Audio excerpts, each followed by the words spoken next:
And there you have it, folks. I've got so much to get to this morning. I've been off for a couple of days. I'm so excited to talk about The Sound of Freedom this morning. We're going to get into that movie. That movie I saw yesterday, and it shook me to my core. The ticket sales have smashed expectations. What do you think about the new movie? It's called Sound of Freedom. Have you seen it yet? And it is smashing expectations. Meanwhile, we've got the Disney movie, Indiana Jones, falling flat. It's a woke movie, and it just falls flat. Over 1 million ticket sales so far sold. That was just a couple of days ago. I'm sure the numbers are insane right now for Sound of Freedom. Did you guys go see that movie? Let me know in the comments. I am live on Facebook, YouTube, Twitter. You can see me live in studio. We've got so much to get to. I do want to talk about this guy. There's this viral video. I guess he sets off this firework in the shape of a Pikachu, which is a Pokemon thing. And he sets off this firework inside his house. Grown man has full tattoos, and he's crying for his mom after he realized that it was, oh, I don't know, a bad idea to set off a firework in his house. So I'm going to be talking about that year coming up in just a bit. Plus, the Supreme Court, they ruled against Joe Biden and his unconstitutional student loan debt bailout thing. So the Supreme Court, another win for them. There's some things you have to know about that. And I'm going to run through those things here coming up on the morning buzz. As always, live in studio. I've been off for a couple of days. I had a well-rested couple of days. I spent the weekend shooting guns and archery and going out to Wells Firearms out there in Lincoln, Illinois. I watched some fireworks, and then I watched Sound of Freedom yesterday, and it was a truly humbling experience for me. It was very humbling. All this and more ahead on the Morning Buzz.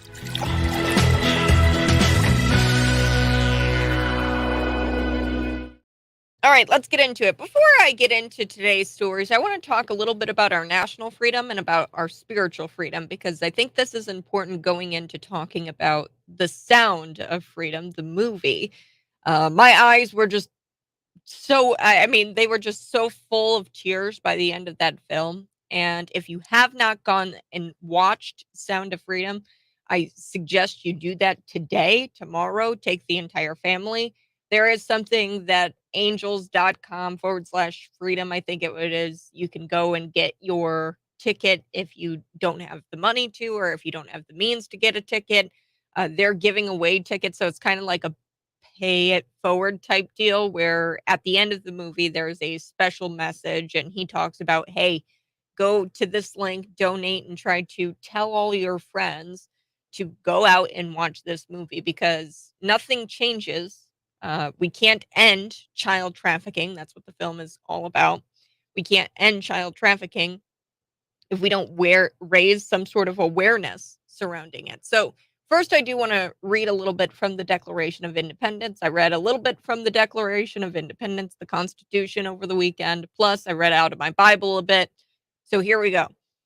We hold these truths to be self-evident, that men are created equal, that they are endowed by their Creator with certain unalienable rights, that among these are life, liberty, and the pursuit of happiness.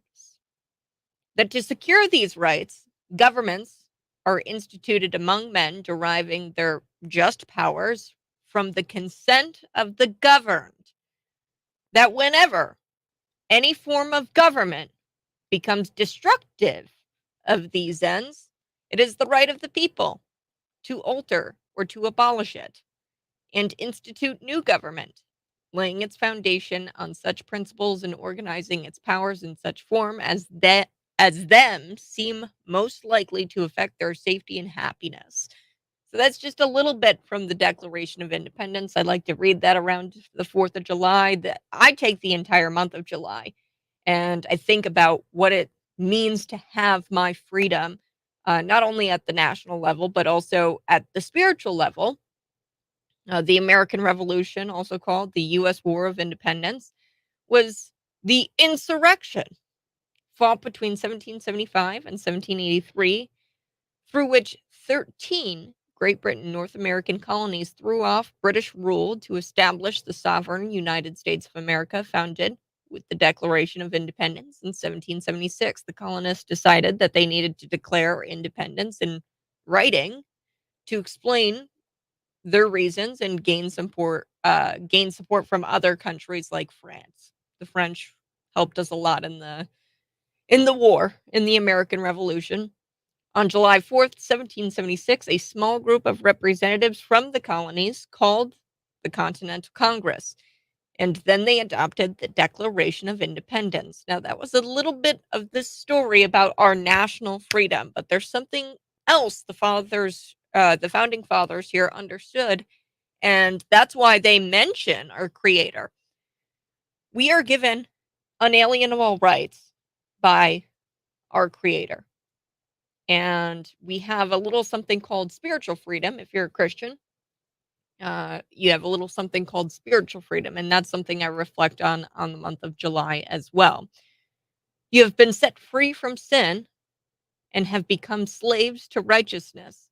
For the law of the Spirit of life has set you free in Jesus Christ from the law of sin and death.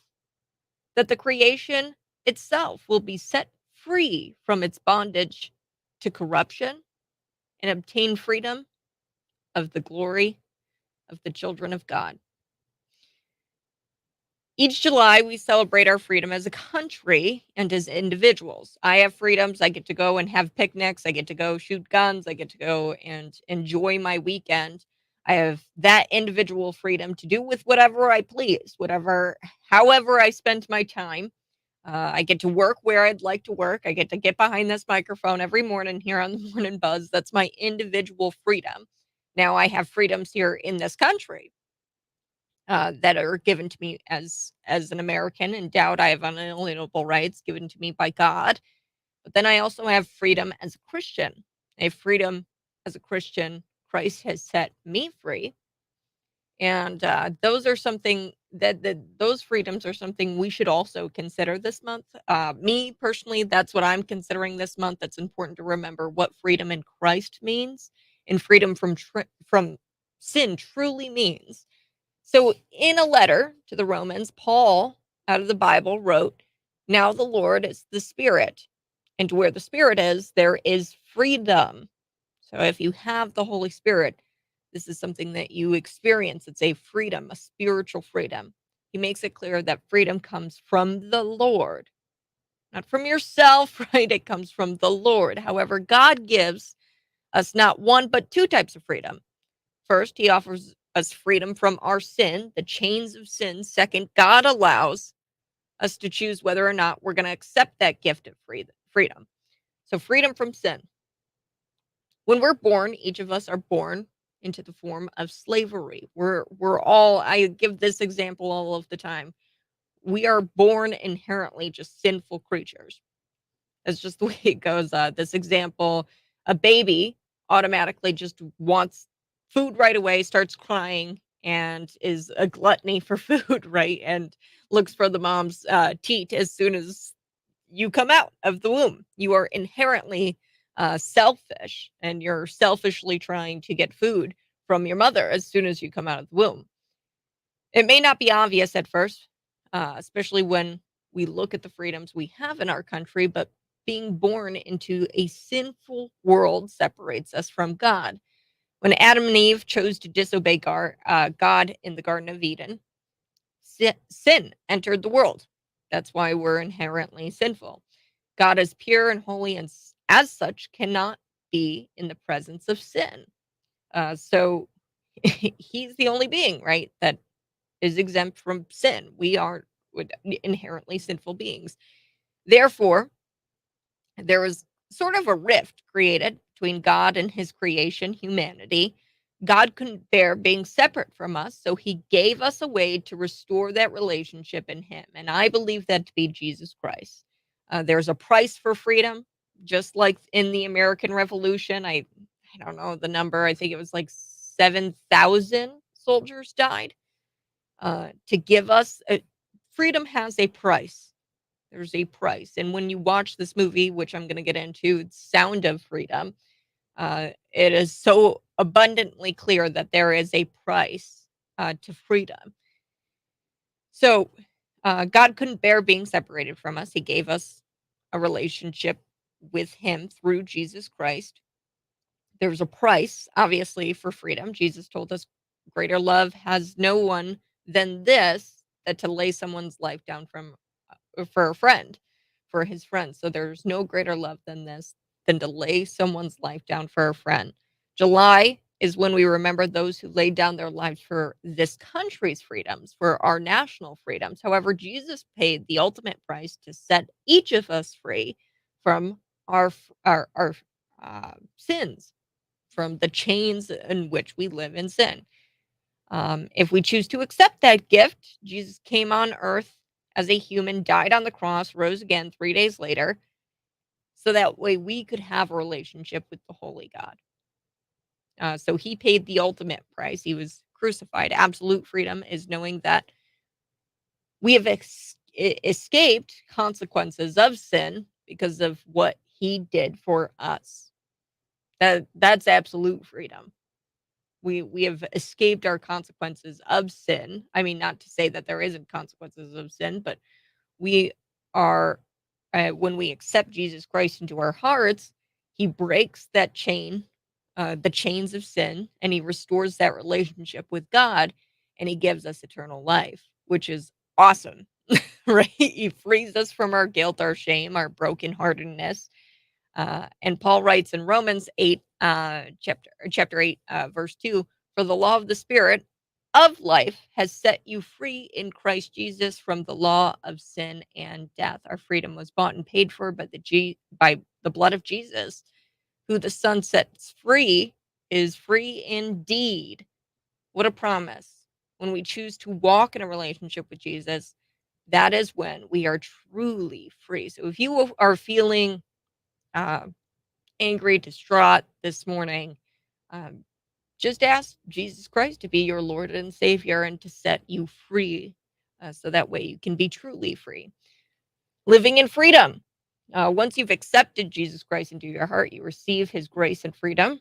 You can start walking this path of righteousness and have a relationship with them. However, be careful not to return to sinful ways that you've just surrendered to Jesus. It will almost certainly be tempted. You're going to certainly be tempted. I am every day, right? um, but Paul cautions us, for freedom Christ has set us free. Stand firm, therefore, and do not submit again to the yoke of slavery. So your sinful ways, that is submitting to the yoke of slavery. So I wanted to talk about this a little bit this morning. There's two types of freedoms.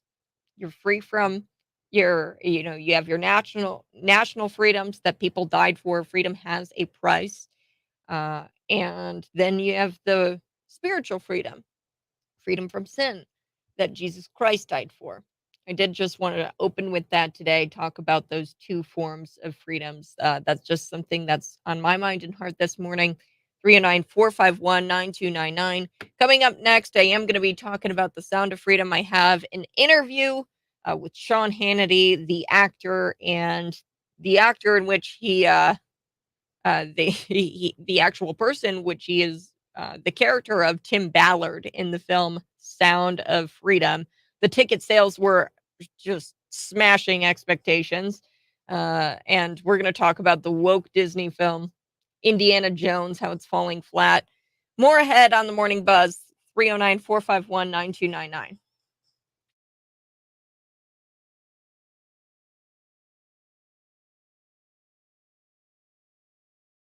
Good morning. Hey, thanks so much for tuning in. Just smash the like button. Let me know you're listening if you could. And we're going to be back talking a lot about our uh, freedoms as a nation, right? But also our spiritual freedom and the Sound of Freedom, which was a film I watched yesterday. It was truly sobering, humbling, and man, I just want everyone to go out and watch this. Plus, a BLM supporter, a suspect, In connection with a shooting as a BLM supporter. Well, I guess I could have guessed that. 40-year-old Kim Brady Watson Kim Brady Watson, I don't know. According to the Philadelphia Inquirer, Carricker, that's how you say it, Carricker was arrested on Monday evening after allegedly shooting and killing 5 people and injuring 2 children in this little neighborhood. The police apprehended the suspect who was wearing a ballistic vest. Wow. He is a Black Lives Matter supporter, I guess also dressed in some sort of drag, was transgender.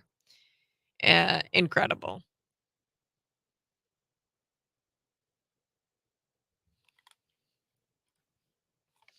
If you're watching right now, go ahead and smash that like button. We're going to come back. We're going to talk about that BLM supporter, uh, Kim Kim Brady.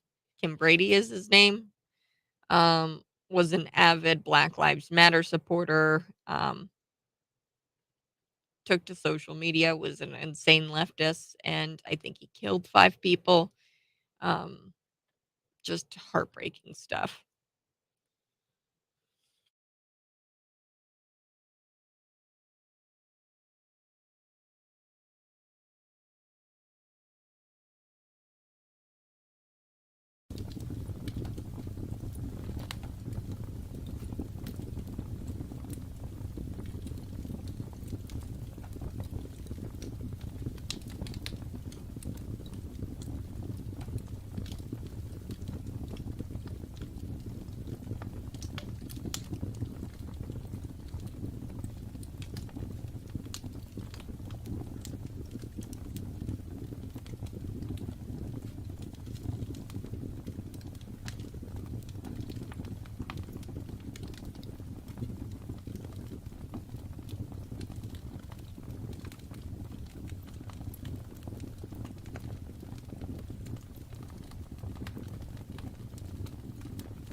Well, I mean, I guess I could have guessed this.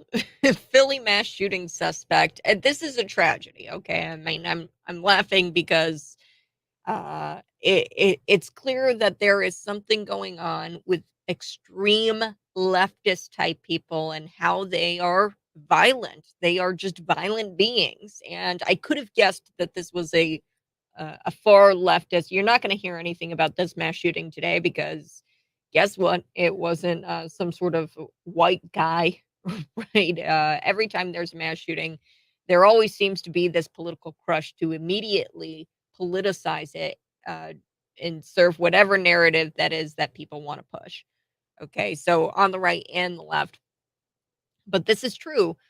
This person, a mass shooter who shot and killed 5 people in Philadelphia on Monday, Independence Day Eve, was identified as Kim Brady Carricker. So Carricker is 40 years old, allegedly shot people indiscriminately in this little neighborhood, killing 4 men and a 15-year-old teenage boy. And get this, this suspect posted pictures of himself dressed as a woman, mentally ill people doing mentally ill things.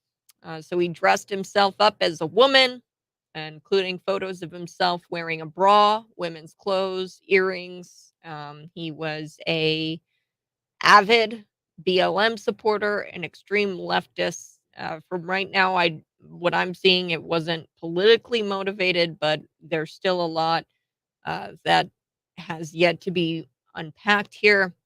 He shared a video of Joe Biden and wrote, "This y'all president, we said 2A defends our rights. Now it's God save the queen while he attempts to take our arms." Biden turns redcoat in latest gun grabbing. So I don't know.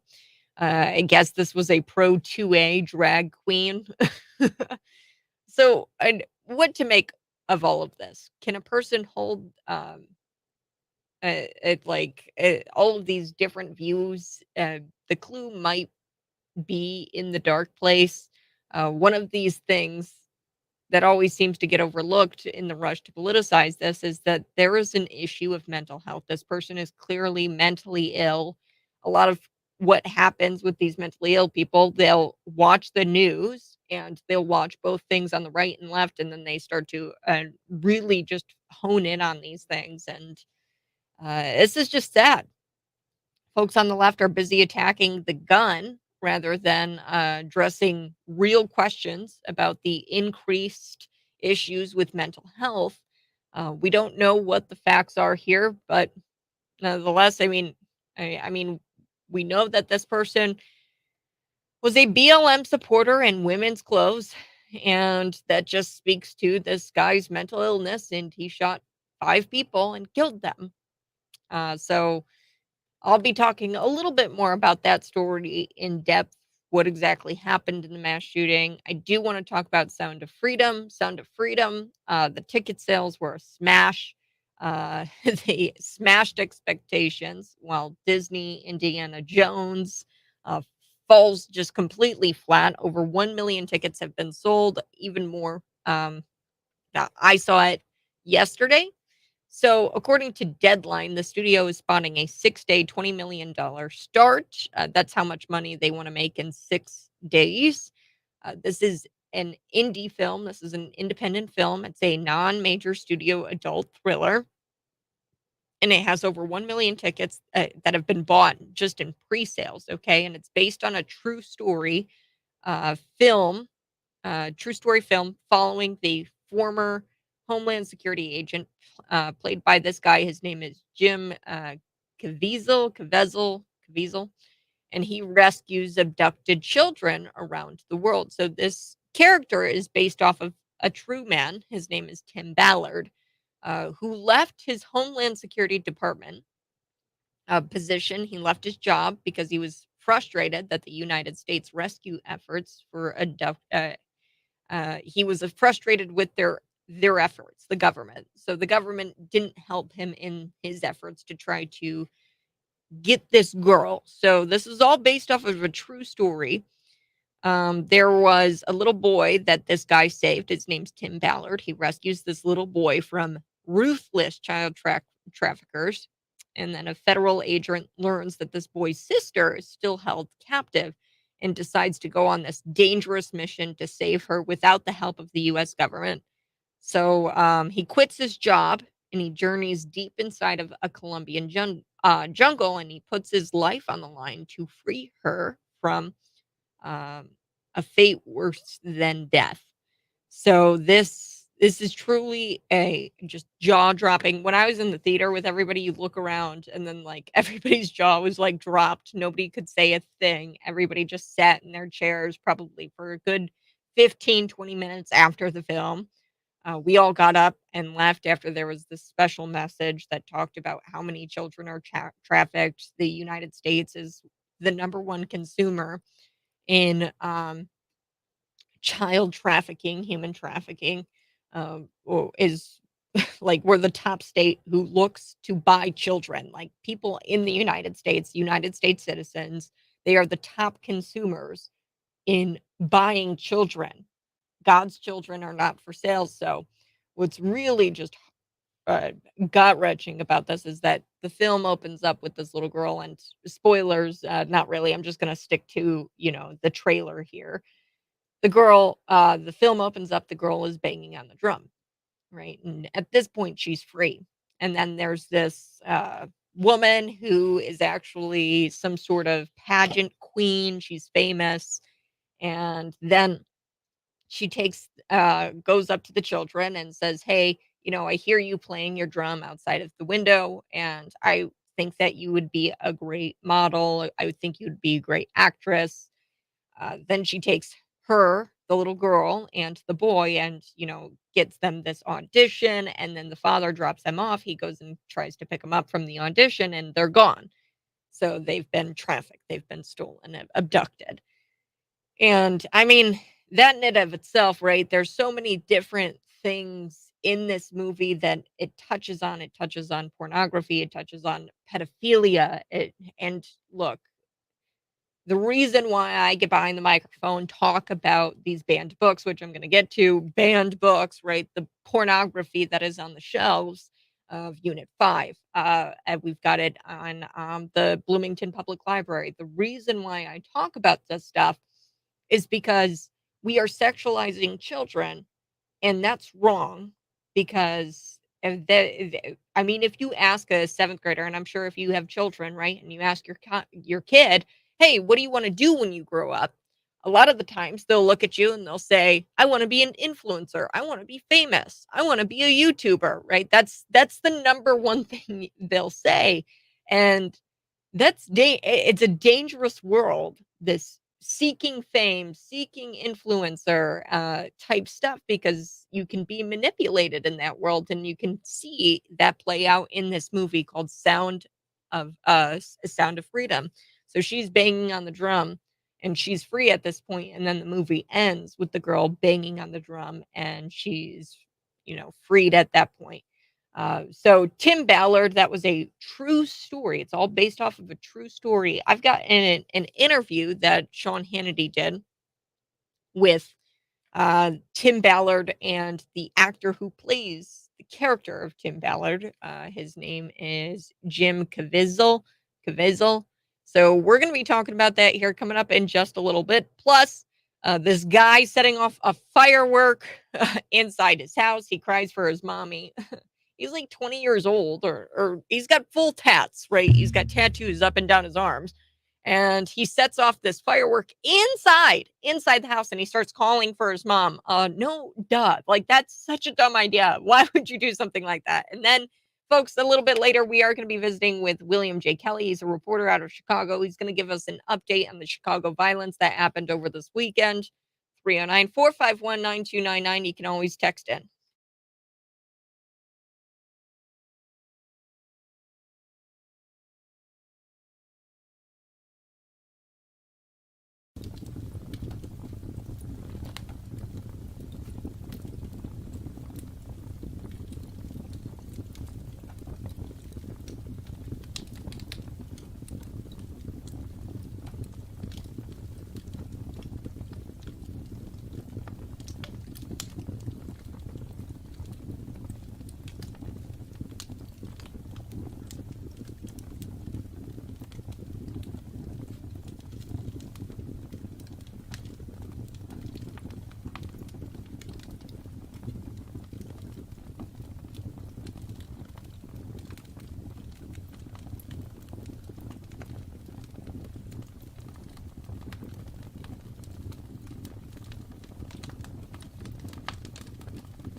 Well, folks, it was the 4th of July, and I'm sure a lot of you celebrated America's birthday by blowing things up. Woohoo! I've been blowing things up since July 1st, and I'm planning on shooting off fireworks pretty much all month. Because it's July, and this is my American Pride Month, and no doubt you guys have probably seen there's this like trendy firework. It's called the Pikachu firework, and this guy, I've got a clip here. He's a Twitch streamer, and yes, he blows up this Pikachu firework. And you're like, okay, Kat, why are you talking about this? Well, the guy's got full tats on his arm. He's probably well into his 20s, if not 30s. And he blows up this firework inside. Inside. See, you, dear listener, you are probably blowing up your fireworks outside. Because fireworks are what we call flammable. And when you light something with a flame, that flame burns a string, and then the string sets off an explosive. And all of those things are caused by fire. That's why you light fireworks outside. We get each other, right? You and I understand this. Apparently, this Twitch streamer was unaware of how fireworks worked. So let's take a listen here to the reaction from this guy who lights a firework off inside for his Twitch stream. Take a listen.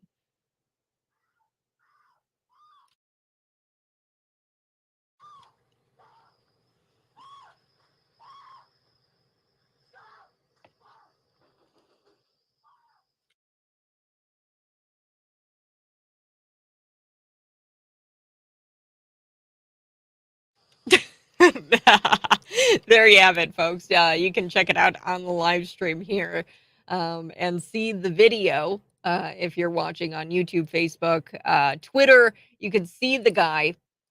He sets up this firework in his room, in his bedroom. He's probably well into his 20s, maybe 30s, and he's streaming and he lights up this firework. And then the beauty of all of this is that he goes and he cries for his mommy because, yeah, a grown man blowing up a firework. Uh, and so the dude shut off his live stream shortly after his mom asked him to try to save himself some embarrassment of him being screamed at by her. So naturally, she screams at him. The real shame is that he didn't set this off outside. I think that the fireworks would have looked awesome blowing up outside. I didn't get to really see it because it blew up inside. The firefighters showed up. Everybody's fine. He's fine. But like, dude, invest in some like vlogging equipment, right? They sell those things. You could have, easily set up your tripod to vlog yourself uh blowing up this firework. Hey, but at least if the dude is still allowed to live stream after this, because I don't know, maybe his mommy is going to take away his internet and have him think about what he's done. But maybe if he gets some mobile equipment, maybe he has learned his lesson and he can shoot the fireworks up outside next time. I would tune in for that. 309-451-9299. William J. Kelly is joining me. He's a veteran Chicago reporter, feared and despised by Mayor Lori Lightfoot, whom he has a lawsuit against actually currently. So I've got him here in studio with me. William J. Kelly, thanks so much for joining me. Tell me a little bit about the Chicago violence that happened over the 4th of July weekend. Well, thank you for having me, Kat. The 4th of July is very meaningful for me as a patriotic American who loves, God, country, and all the things that make America great. It really breaks my heart as a lifelong Chicagoan, somebody who was born and raised on the south side of Chicago, as you know, that the 4th of July is just another excuse for, sadly, far too many Chicagoans to overindulge and shoot guns at each other. We had, again, just numbers, shooting numbers, 30 plus recorded shootings, a dozen or so recorded fatalities. That actually, technically speaking, is a little low for a Chicago weekend. Of course, we did have historic flooding. Maybe that had something to do with keeping the shooting numbers down. But the shootings and fatalities, that really doesn't even tell half of the tale, Kat. In Lincoln Park, Chicago's prestigious zip code of Lincoln Park neighborhood, we had 7 or 8 armed robberies in one morning, and when I say armed robberies, literally 2 or 3 men jump out of a car, and usually guns drawn, and steal the belongings from typically 1 or maybe 2 people who are out for a walk, walking their dog, uh, getting coffee, whatever they're doing, and they're robbed of their belongings and threatened with their lives. So this is what's happening in Chicago every day. It's not just a holiday or a weekend or whatever. But sadly, the mayor of Chicago doesn't care. Literally does not care. While all of this was going on, he had a press conference announcing a new deputy mayor of migrant rights. Beatrix Ponce de Leon, ironically, is her name. She's apparently named after a Spanish conquistador. So, I mean, you just can't make this stuff up. Wow. It's absurd at best, and it's shameful. So what is he claiming that this deputy of migrant rights is going to do? Like, they already have a bunch of rights. I mean, at this rate, migrants in the state of Illinois, we've talked about this. I don't know when this takes effect, but they can pretty much be police officers. It doesn't get much more right. You have more right. Like, what rights are you fighting for at this rate? Well, I actually thank you once again. You are on point. The migrant police officer bill is currently on Governor Pritzker's desk. I went to a migrant hotel in Chicago to interview the migrants about the opportunity for them to become police officers. The results were predictably absurd. That video is actually on my Twitter at William J. Kelly if you want to take a look at it. There's sadly, this deputy mayor is only going to be doubling down on what sadly all of our elected officials in the state of Illinois are currently doing, which is putting migrants' rights ahead of citizen rights. Sadly, the migrants, they're being treated better than the citizens, Kat. Mm-hmm. Yeah, and real quick, on this, did you see Sound of Freedom? Possibly. I've been talking about this movie this morning, and I was just curious if you had seen it. I have not seen a movie since, my God, I think I saw Rocky, He's a busy Chicago reporter. I recommend you go see it, but I'm talking about this morning because, I sat here and I interviewed some refugees, and, they had small children with them. Wow. Yeah, of course. They were telling me about how they brought their children over, and it was crazy to me that he looks at me dead in the eyes and he says, yeah, we crossed the border, and he says I had to pay $3,000 to a Mexican like type guy with tattoos and a big gun. And he said, of course I was going to pay. He has a big gun, right? And he and his family, small children, cross the border with this guy who has a big gun. Insane. And this movie talks about human trafficking and these children being abducted at the border with these cartel members, with these people who are trafficking these people literally over the U.S.-Mexico border and not even get them into the United States. That's the funny part of it. These guys with the big guns, the tattoos, these Mexican drug cartel type guys, what they'll do is they'll carry you as close to the U.S.-Mexico border as possible. So they're in Mexico, and then they get you like, okay, we'll get you pretty close, but we're not going to cross the border. So you have to pay $3,000, something like that, to get close to the border, and then you have to walk the rest of the way. and you have these small children, and it could just go south very quickly. And I don't know, giving these people rights in this country, more rights than, even United States citizens, And now that's guns and badges. incentivizing.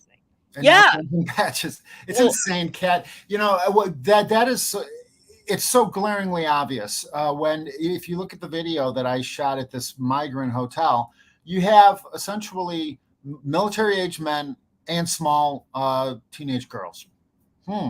What could possibly go wrong in the hotel, Kat? yeah. Yeah, it's chilling, and it's almost like we're incentivizing the type of those people to come here, right? Right. Whatever they're fleeing from, whatever, is going on in their home country, okay. But we're incentivizing that to come here because we're giving them more rights than that of even maybe a Oh, US citizen. well, Kat, let me ask you this. If you wanted to open a hotel where you just let people with no names or identification just fill up the rooms way over the capacity of even the fire code violations, how long do you think you'd get away with that, Kat? Yeah, I wouldn't get away with that for very long at all. Right? I mean, we saw that in the pandemic. You couldn't even open up your business, your small business, or Right. your hotel during the pandemic. Otherwise, you'd be fined. You'd be told that you have to close up. And you had to make sure to tell everyone they had to wear a mask if they were entering your business, your U.S. business. If I was a U.S. business owner, Yes. so it's like, yeah, wow, incredible. And It's I was especially painful around, on and around Independence Day, especially for people who were raised to absolutely treat the 4th of July like it is a high holy day of freedom, to see how American citizens, our freedom, our rights are being trampled worse than, I would almost go so far as to say worse than maybe the King of England would have ever even dreamt of trampling our on the our rights and freedoms, and and then we have this migrant crisis just adding insult to injury. mm, It really is. You really have to ask yourself, where are the leaders? Where are the leaders in Illinois? where are the leaders? And before we take the break, I wanted to ask you, so if you were in Chicago this weekend, how was the NASCAR turnout? Because I My saw a God. little bit of both. It wasn't that big of a turnout, but it could have been because of the flooding and the water. I just had returned from a very short trip to Boston, right? Mhm. Just in time for, I live right across the street from this NASCAR event, right? Boston, clean and safe. Chicago, dirty and dangerous. And I say that as somebody who was born and raised in Chicago, love Chicago with all my heart. And I want to see Chicago clean and safe again. It was, I felt, that we have significantly fallen, uh, and especially in comparison to Boston, walking around and just seeing people who are obviously full of pride for that with their city, and the pride in Chicago has really taken a major hit. Um, NASCAR. It's funny you mentioned my media credentials being yanked by Mayor Lightfoot. It was literally a year ago today that she yanked my media credentials at the announcement at her grand announcement of the Chicago NASCAR event. I said to her almost a year ago today, Mayor Lightfoot, how is this going to help Chicago? How does this benefit the citizens of Chicago to shut down the downtown Chicago during the 4th of July weekend, when this is the most inopportune time to do something like this, and probably the most inhospitable place to do a NASCAR race. And she was getting close to her reelection. She didn't want to hear it, so she yanked my media credential. We're still in federal court, believe it or not, Kat, trying to get my media credential back. We might actually be having to add Mayor Johnson to the lawsuit if we don't get my credential back, within the next week or two. I would ask people to please go to reporterwilliamjkelly.com, read the lawsuit. It's a federal freedom of speech lawsuit. classic freedom of speech lawsuit. I'm sure you probably more so than anybody can understand and appreciate the necessity for this. If we lose this lawsuit, then tyrannical politicians, mayors, governors, you name it, around the state of Illinois and around the country will use that precedent to silence people like yourself, obviously, who ask questions and report news that uh, that real citizens deserve to hear. Yeah, if I could ask you and your listeners to go to reporterwilliamjkelly.com, go ahead and read the lawsuit. The truth has nothing to hide. It's all right there. There's a GoFundMe. It's a 501c3, so it's tax deductible. If you want to make a donation to support my legal defense fund, you can do it right there. But I have a feeling that we're going to find out whether or not America's a free country based on the outcome of my lawsuit. Yep. William J. Kelly, we have got to take a break, but as always, folks, he joins me every week to give me the update here in Chicago when it comes to Chicago violence, when it comes to the Chicago migrants. William J. Kelly, thanks so much. We're going to be back, folks. We're going to talk a little bit about the Sound of Freedom movie, plus Joe Biden being struck down by the U.S. Supreme Court again.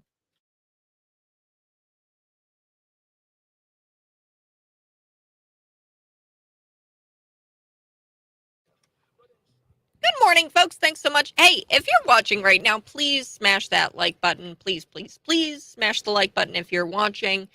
We will be back. We're going to talk about the Sound of Freedom. I have an interview that was done by Sean Hannity with the actor Jim, and the character that Jim plays, Tim Ballard. He is an actual guy, and the movie is based off of this man named Tim Ballard who went above and beyond and tried to save this girl from a human trafficking type situation. So we are going to be back. I want to see it. It looks great. It's fantastic, Ryan. You have got to see it. It just changes life.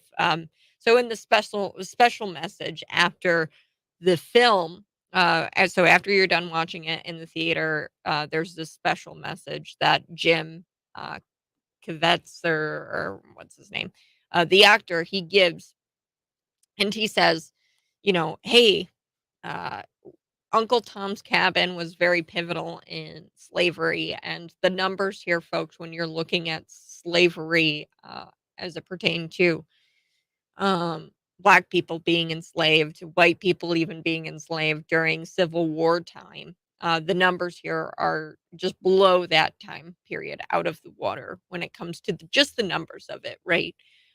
You've got children being enslaved for sex, for making drugs in Colombia, and he talks about how the numbers put the numbers in Civil War time to shame, of how many people were enslaved during the 1800s there, mid 1800s.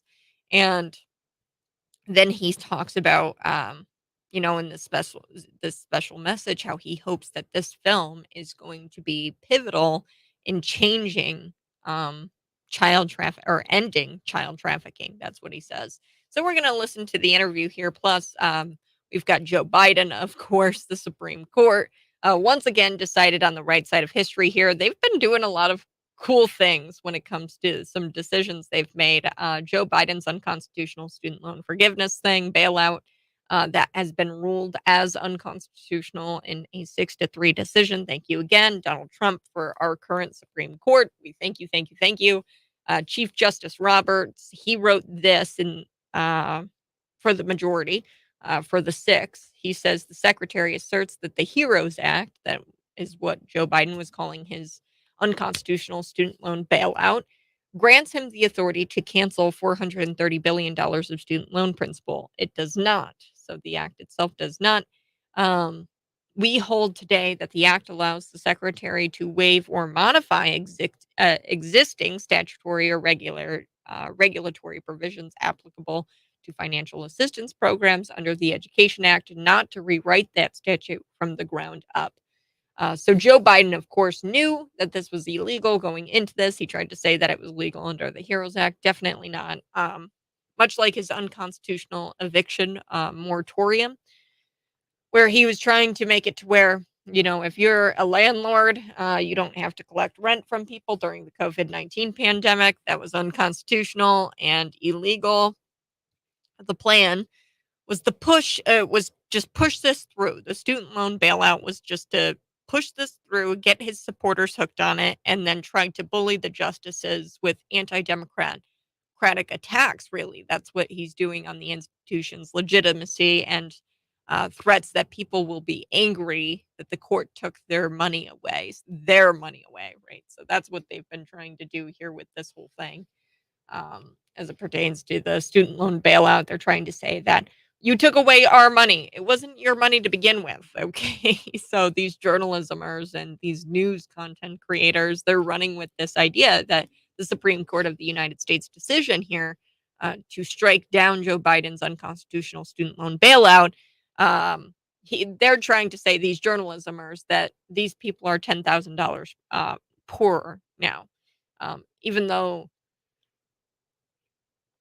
uh, they didn't have that $10,000 to begin with. They took a loan out for it. Sorry.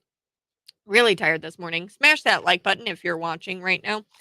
Sarah, she's got 3 tickets for sale. I'd imagine for Sound of Freedom. That's what we've been talking about this morning. A lot we've been talking about the Sound of Freedom. So we are going to be talking about that. I have an interview for us coming up in just a little bit. Also, did you guys hear the White House found some cocaine? um, if you're curious of whose cocaine that is, look no further, because Joe Biden's son here, Hunter Biden, um, was at the White House just days after they found this cocaine. So, yeah, I guess they were partying it up there at the White House for the 4th of July. Very uncommon for Democrats to celebrate independence, since they love government overreach so much. But um, Hunter Biden was there at the White House, and then coincidentally, they found some cocaine at the White House, and they're curious of whose cocaine it was. Look no further. I'm sure it was Hunter Biden's. Okay.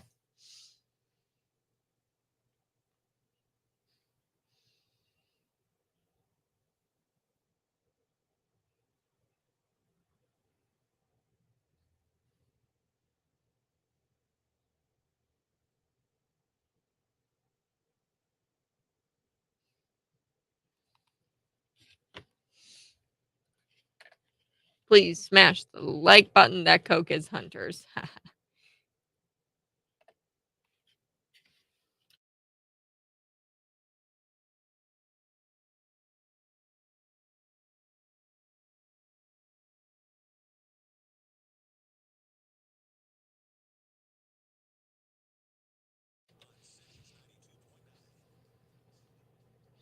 Hey, good morning. This is the Morning Buzz. That Philly mass shooting suspect, breaking all of the narratives that, white supremacy is the thing that is,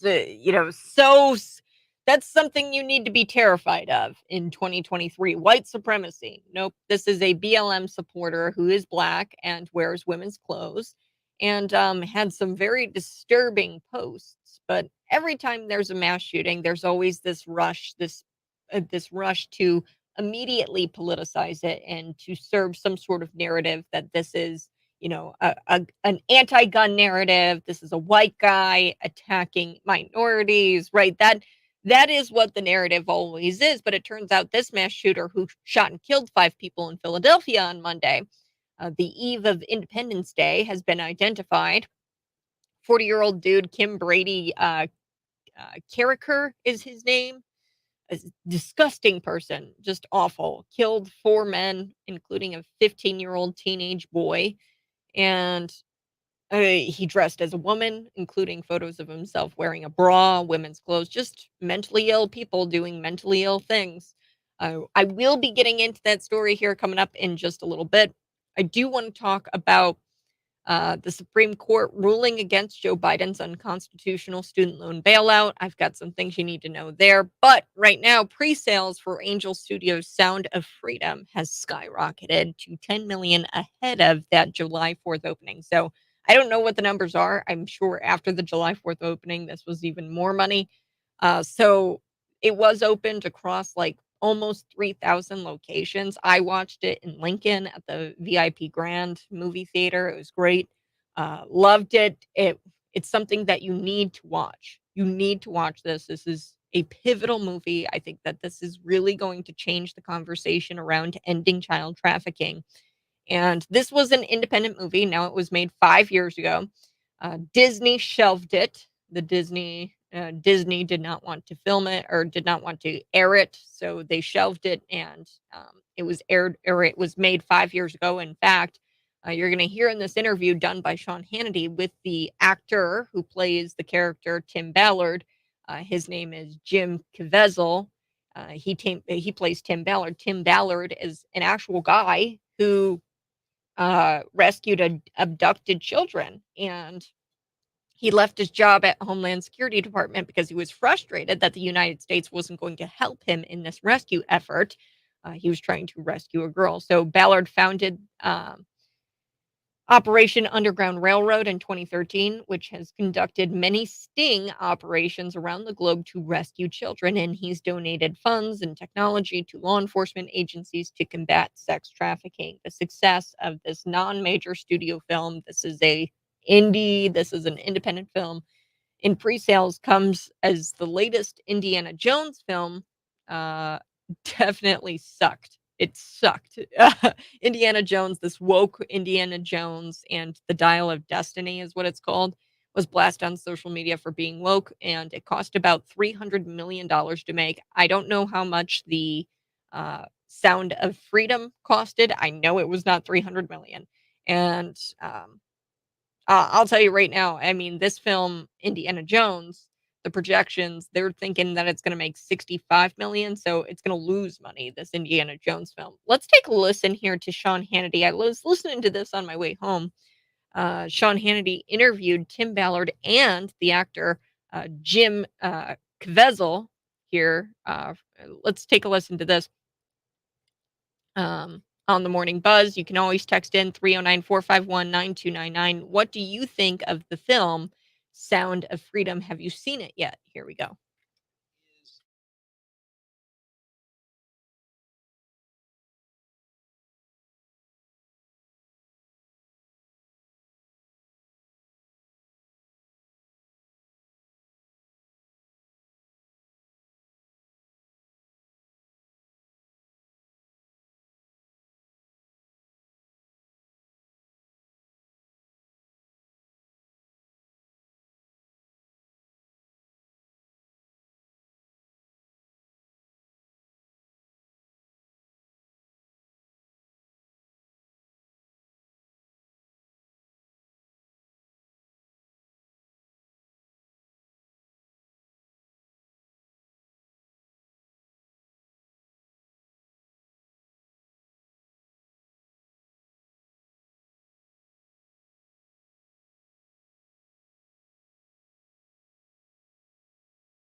Public is well aware that a lot of this stuff comes out, and then the next day it's gone. And when you go into this film, when you watch this film, let me just say this, ladies and gentlemen, this is not a woke movie. Like the Maverick movie last year, Top Gun, great adventure. This also has a great adventure thrill ride when you watch what my hero, Tim Ballard, who I got to play, and thankfully he came to me and asked me to play this part, but I'm going to explain something. Like The Passion of the Christ, the movie you just mentioned earlier, people don't leave the theater. They're stunned, slack jawed. Their mouths are wide open, just looking at each other because they just went on this massive thrill ride. But something that hits you so hard to your core. And I think that it would be the right time now that the public would, on the 4th of July, they give these children their independence to go and sit and watch this tremendous film. It's one of the best films I've done since The Passion of the Christ. Well, I can tell you, I agree with you. It's called The Sound of Freedom. It's going to be in theaters nationwide. It was shot on location in Colombia, and it's based on the very true story and the true bravery and the incredible heroism of this other guest we have, Tim Ballard. Well, first of all, you're a hero to me already, and I don't know you, but this will resonate with Americans, and I think Americans need to understand how widespread this is. You know, how real is the movie to what exactly you did? Yeah, thanks, Sean. Honored to be on your show and appreciate the opportunity. So the film really is, it's very accurate. Every kid is real. Every bad guy is real. And the story is based on a truth that is coming. Is a documentary that's coming out that's going to actually show you, in some ways, they underreported in the film what actually happened. In terms of the number of rescues on that particular operation. So it was our first operation, and I'm just grateful that we have amazing partners in the media and in the Angel Studios to get this word out, because we think it can help rescue a lot more kids. You know, the amazing thing is they're asking people, they want to get 2 million people in week 1 in the theaters, and they have a unique way to do it. Now, you can go to their website right now and buy it for the 4th of July weekend. It's release weekend, and that's at angel.com, or they have another website, soundoffreedommovie.com. And if you're there and you want to buy tickets for you and your family, you might want to pay for 1 or 2 other people to go, because they want anybody that wants to see this film to have the ability to say it. They call paying it forward. So in this particular case, what amazed me is when you went in to rescue, but first of all, the human evil that exists in the world today, Tim, it's hard for good people, I think, to really wrap themselves around the fact that evil exists. And you have this one woman appealing to a father. Oh, let me bring your 2 kids. I think they can be stars. Let me bring them to the audition. It's going to take place tomorrow. The woman knows full well that she's going to kidnap those children, sell them into slavery, most often the case, sex slavery. And you were able to save both a brother and a sister in this instance. And my understanding is you saved other children as well. I mean, tell people a little bit about that story. Yeah, so I had been sent down by the U.S. government. I was a special agent with the U.S. government at this time with Homeland Security, and I was sent down to do a training, consult on this case, and I kind of overcommitted and went further than I was supposed to, and ultimately had to make a choice, either come home and not do the case or quit my job. And by the way, and quit your job 10 months before you were vested in your pension.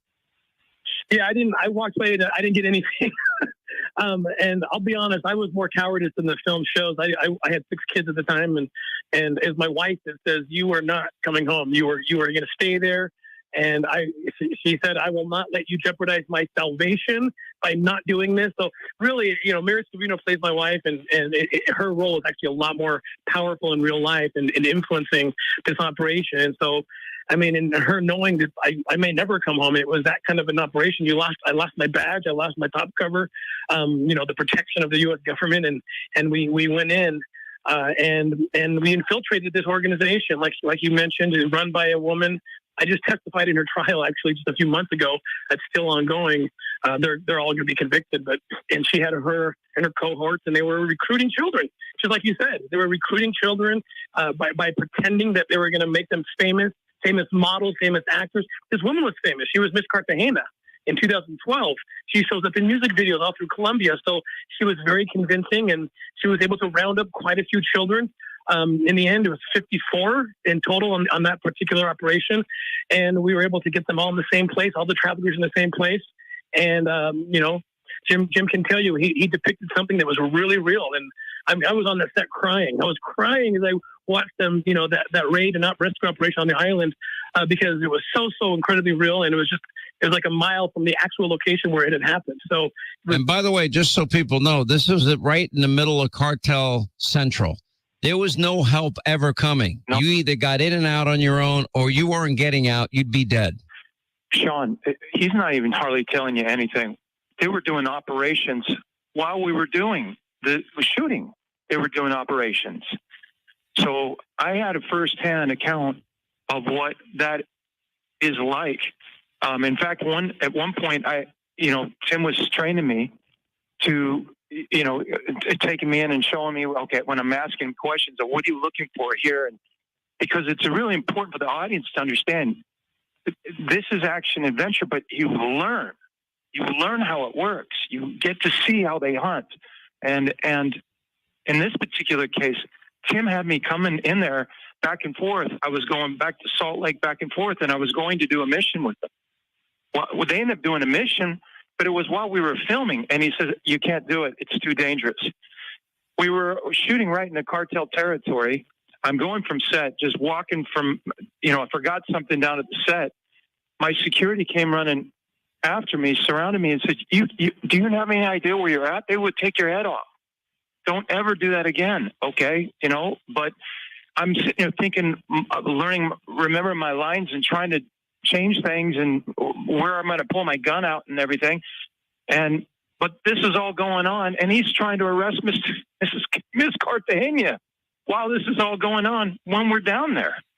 And I'll just tell you, Sean, we had 1,500 people in the theater in Vegas, and not one of them got up and left. And at one particular part, they were talking back and forth. Like, bah, bah, bah, bah, bah. So I asked them at the end of the movie, why were you doing that?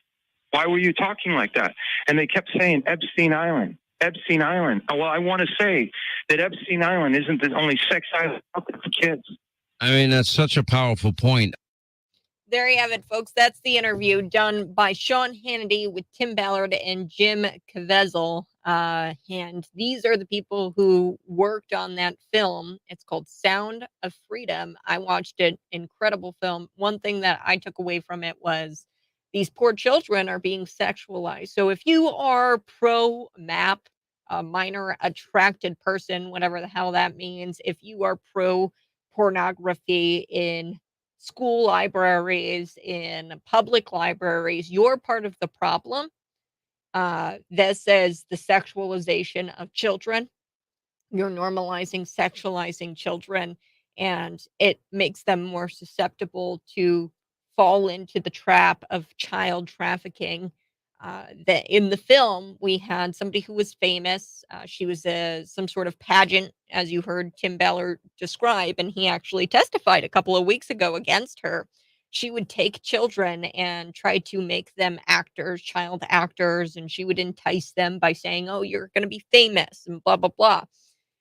And we, as a society, as a human society, as a culture, we need to take a big look in the mirror and say, why are we sexualizing children, and why are we making it to where kids want to become influencers, want to seek some sort of fame?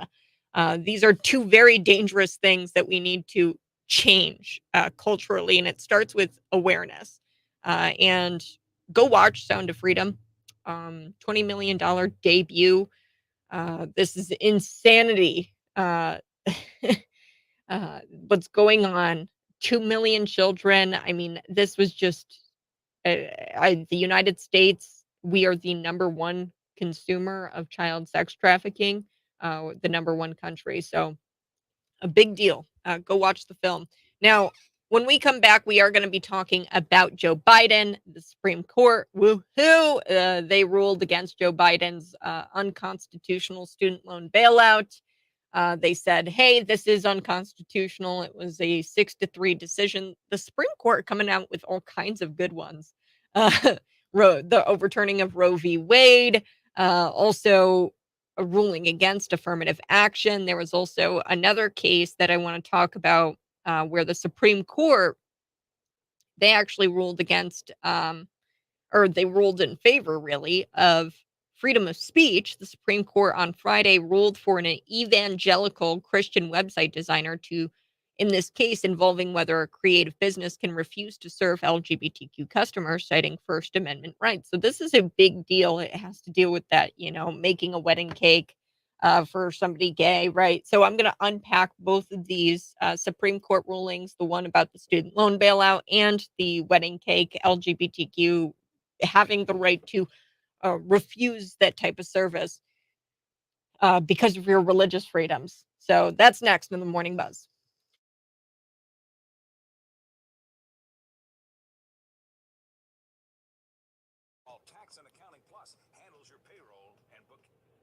Good morning. Hey, if you're watching right now, go ahead, smash that like button. I'll be back in just a few moments.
Good morning. Hey, thanks so much for tuning in. I so do appreciate it. You can text in at 309-451-9299. What are we talking about? Well, I said that I was going to fill us in on what's going on as far as the Supreme Court ruling against Joe Biden's unconstitutional. It's unconstitutional, the student loan bailout.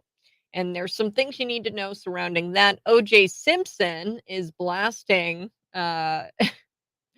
Clarence Thomas. So he takes a stab at Clarence Thomas over this Supreme Court of the United States decisions. And he said, uh, and some things about Clarence Thomas. And I don't know if O.J. Simpson is coming out and saying some terrible things about Clarence Thomas, then maybe you shouldn't be on the same side as, I don't know, uh, O.J. Simpson.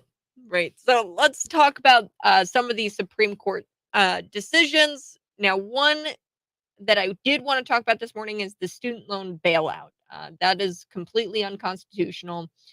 So, thank you again to Donald Trump for our current Supreme Court, because without Donald Trump, we wouldn't have this awesome Supreme Court making these great decisions. So, Chief Justice Robert, he wrote for the majority here, 6-3 decision on this no to this unconstitutional student loan bailout. Chief Justice Roberts, he wrote for the majority here, the 6. He says the secretary asserts that the HEROES Act, which is what Joe Biden was trying to use in order to cancel $430 billion of student loan debt, does not grant him the authority to do that. It doesn't grant him the authority to cancel $430 billion of student loan debt. We hold today that the act allows the secretary to waive or modify existing statutory or regulatory provisions applicable to financial assistance programs under the Education Act, not to rewrite that statute from the ground up. So he doesn't have the authority to do this. That's what Chief Justice Roberts wrote. Joe Biden, of course, knew this. He knew it was illegal going into it, much like his unconstitutional eviction moratorium. Remember that, where he was like, "Oh yeah, landlords, you can't collect your payment, your rent, during the COVID-19 pandemic, and you can't collect rent from people who were suffering under the COVID-19 pandemic, blah, blah, blah." So that was very unconstitutional. He knew this was unconstitutional. He knew it was illegal, but this is what he did. He pushed this plan through. And what the goal was here was to get his supporters hooked on it, to get a lot of people talking about it, to get his supporters hooked on the idea of having free money. And then the goal was to try to bully the justices, the Supreme Court justices, with these very anti-democratic attacks on the institution's legitimacy and threats that people will be angry the court took their money away. So they say, "Oh, Supreme Court, you shouldn't do this because there's going to be a lot of angry people that say that you took their money away." Yes, that's what they're saying. And according to some journalismers and news-ish content creators, they're out there saying that the Supreme Court of the United States actually made people $10,000 poorer, even though they didn't make me or you or most of the middle class poorer. Okay. Only a small minority of Americans, many of whom are upper class, they decided, hey, we're not going to pay for the loans that you can't afford for your useless degrees. So this is what one blue check journalismer said on Twitter. And this is the sentiment surrounding the journalismers and the news-ish content creators. This is their sentiment here. Quote, here's the tweet: "Lots of very bad things this 6-3 majority has done. Dobbs being the worst." So the Dobbs decision being the worst.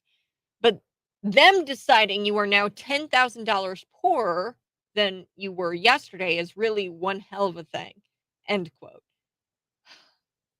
So this morning, as you revel in the meltdowns on cable news, right, the leftist meltdowns, here's a few things to remember about Joe Biden's now failed student loan bailout. Okay, the working class would have gotten screwed. Okay, as the Democrats continue their trend to become a regional party of coastal elitists, because that's all they are. They're elitists who live on the coast. That's what they try to appeal to them. Definitely not to the struggling working class Americans who didn't take out unaffordable loans for degrees in fields that would never make enough money to pay back right, those loans. Um, it would have sucked to seen that as a hardworking, right, Americans, working class, struggling. It would have sucked to seen people get rewarded for taking out unaffordable loans for degrees in fields that they know they will never be able to pay back those loans. Next, here's another thing that you got to know. Most student loan debt is held by people who have master degrees or higher. So this isn't just people who go to college for the bachelor's degree. Either 56 or close to 60% of student loan debt is currently held by people with master's degrees. So these are people who not only go to college, but then they go to college again and they decide to go to college again. So most student loan debt is held by people with master's degrees. Congresswomen, most vocal about student loan forgiveness, want their student loans forgiven. So that's Congresswoman Ilhan Omar, Rashida Tlaib, and the social media influencer AOC. Right? They all make close to $200,000 a year, yet they can't pay off their student loans. I make way less than that, right? And I paid off my student loans. So think about that. The reason why that these people push for it so hard is because they want their student loans forgiven because they suck and they don't know how to pay them off. Joe Biden's White House aides, this is very important to note. He doesn't care about you. He cares about his people.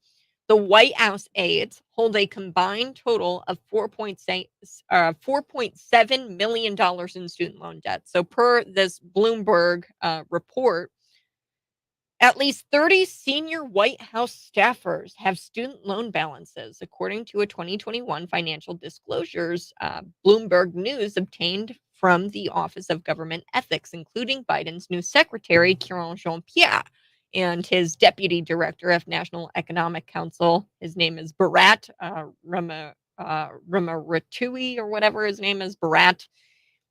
So point is, Joe Biden's White House aides, a lot of his senior White House staffers, they have student loan balances. And in total, beep, beep, beep, beep, beep, got my cat calculator out. They have a total combined debt of $4.7 million. So one legislative aide, get this, we don't know which one, owes about $500,000 to $1 million in student loan debt. So ask yourself, do you really think Joe Biden gives a damn about you? Of course not. He gives a damn maybe about his people and scratching the back of these elitist jerks.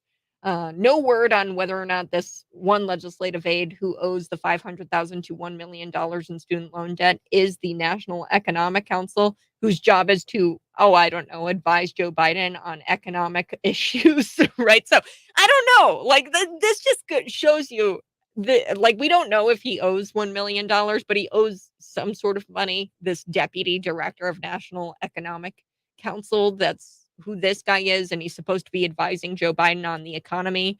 I don't know if I want somebody in that position who can't pay off his student loans. Like, I don't know.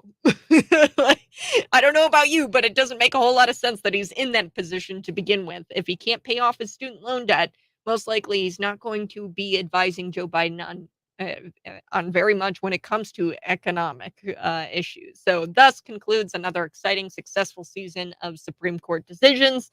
The next 16 months of politics will be much more fun because of it. Now, O.J. Simpson is weighing in on the decision here as far as affirmative action, I think. I don't know.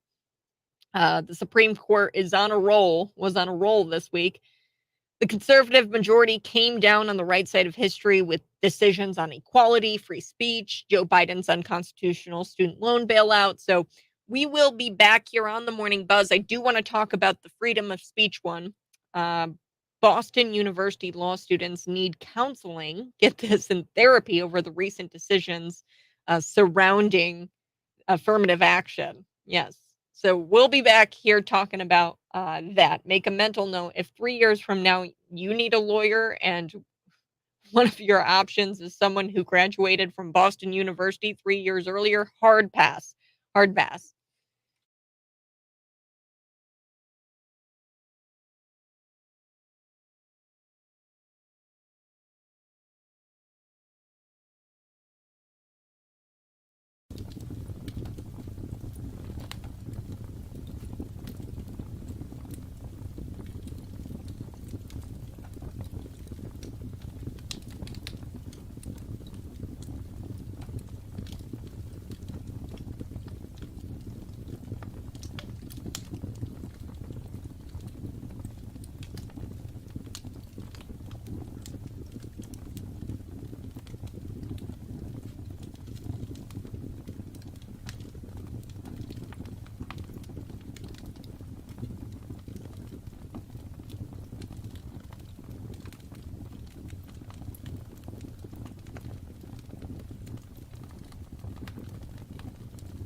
Good morning. Hey, thanks so much for tuning in to the live stream, YouTube, Facebook, Twitter. I'm there on the Morning Buzz. This is the Morning Buzz. I'm Kat Peterson, Boston University, the School of Law. The students, get this, they were offered therapy, legit therapy. I wonder what the therapy is. Is it a coloring book of like a Ruth Bader Ginsburg coloring book where they, sit there and color in the, shapes of Ruth Bader Ginsburg. I mean, come on. They were offered therapy for these Supreme Court decisions this week about affirmative action, religious freedom, and student debt forgiveness. Now, the Student Government Association sent out this statement to the law students on Friday afternoon denouncing the 3 Supreme Court decisions of the week. Students were then told about this opportunity to get some sort of therapy because of the decision making. I'm just going to say this right now. I'm going to go on a limb here and I'm going to say, look, folks, if you're looking for an attorney or a lawyer, maybe the best option is somebody not from Boston University, okay? Because I don't think that they're going to have the mental strength to represent you, okay? Judging on these reports that current law students need counseling and therapy because they are in their fields over the Supreme Court decisions, not for legal reasons, okay? The Supreme Court of the United States didn't affirm the law students' political worldview, and these law students think that it's the role of the highest court in the land to affirm their political worldview as opposed to what? Interpreting the U.S. Constitution? Come on, you're a law student. The Supreme Court of the United States made the decision based off of, this little thing called the U.S. Constitution and the law. And they're big mad because the Supreme Court didn't affirm my political worldview, and now I need therapy. So why exactly did the Supreme Court rule against affirmative action? Well, I have the numbers here. I'll flash them up here on my screen. So Harvard applicants, these are just Harvard applicants, in the top academic, percentages here have different chances of admission depending on their race. So Harvard applicants, if you're an Asian person and you meet all of the merit-based requirements to attend Harvard, like these are all people who have the same merits, okay?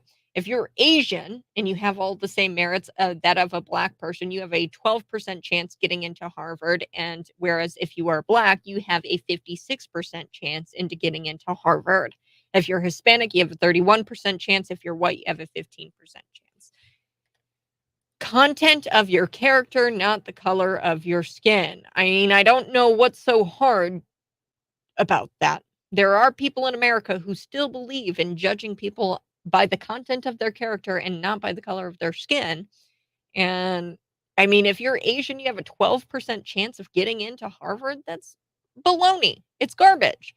One thing is for sure, the Democrat Party and the corporate media, I repeat myself when I say that because the corporate media is the Democrat Party. One thing is for the Democrat Party and the corporate media to think that it's one thing, right? To think that, hey, the Supreme Court is a legislative body, or pretend to think that because they know if they lie, they can convince enough low information voters, progressives, like these progressive voters, to wear by it, right? So the Supreme Court, they rule on whether or not something is constitutional or not necessarily, they're not a legislative body. The law is pretty clear. And look, it was racist. You want to talk about systemic racism? Affirmative action is systemically racist. Do want to shift gears here. Let's talk about the Sound of Freedom when we come back. I've been talking about that all morning. The Sound of Freedom blowing out, just smashing expectations. It's making a ton of money. If you haven't seen it yet, I highly recommend you go see it this week sometime. It is blowing out the Indiana Jones movie, The Dial of Destiny, and that earned like a measly $60 million at the US box office over the weekend. Um, and it costed like $300 million to make that film. So they're losing money on that film.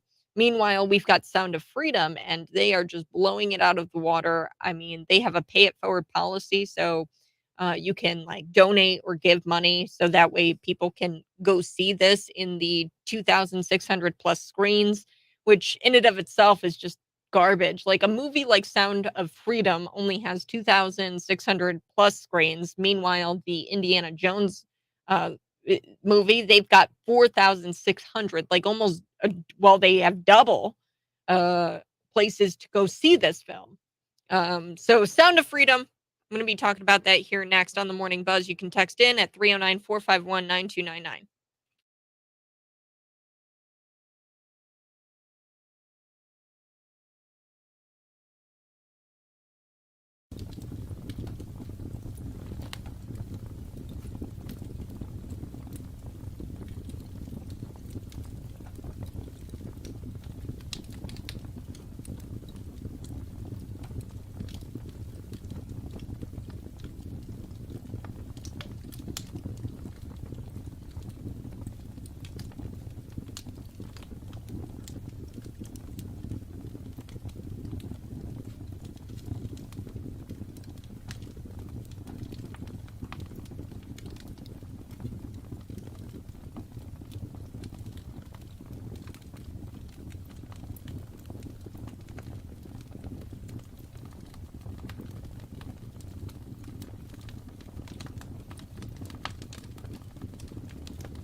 Good morning, folks. Hey, an update on the weather. The weathers aren't changing really from the holiday weekend, and I wanted to give you an update. There is a possible risk of severe weather today. Wind, hail are possible, not until much later, though. We're looking at about 4 o'clock, 5 o'clock. That's when we're going to start to see that precipitation rain get up to 62% chance of precipitation, and the severe thunderstorms looks like that could start at around 3 o'clock at most, 4 o'clock, and then it looks like it subsides here about like, oh, I would say, I don't know, it looks like it's going to be raining pretty much all throughout the night. So uh, for your evening, it looks like there could be some severe weather.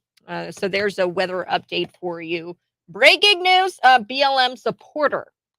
That's who this person is. He, she, I don't know. Kim Brady Watson Carricker is the named suspect in this Philadelphia mass shooting. Now, you've probably heard about it.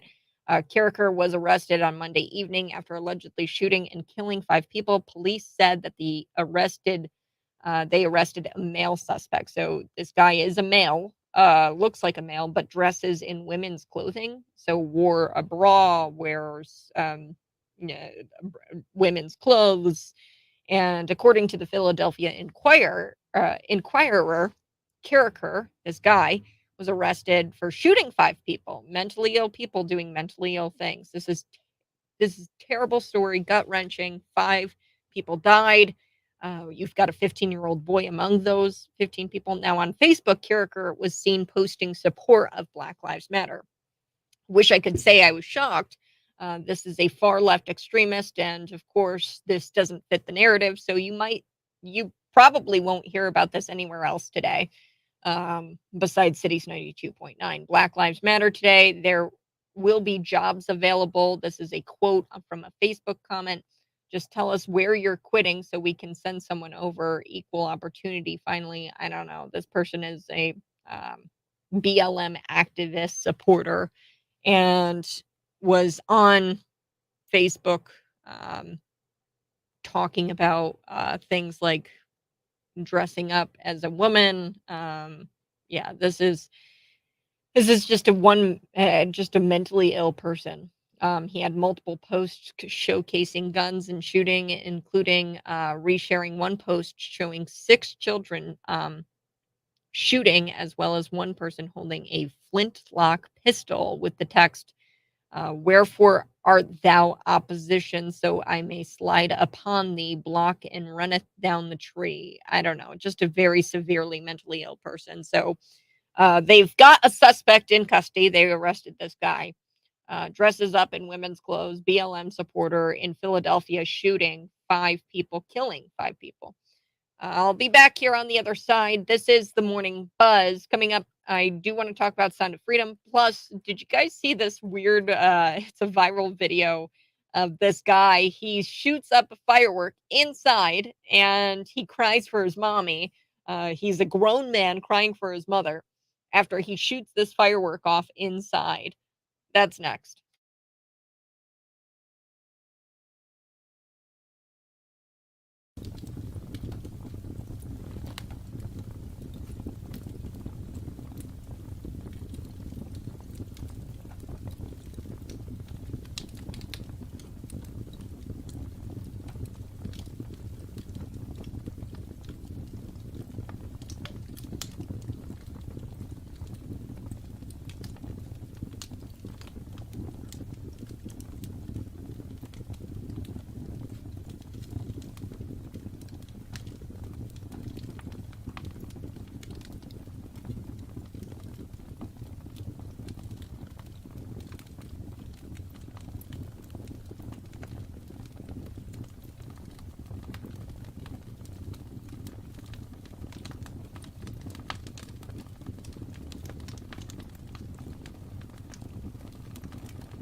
Well, this is exciting.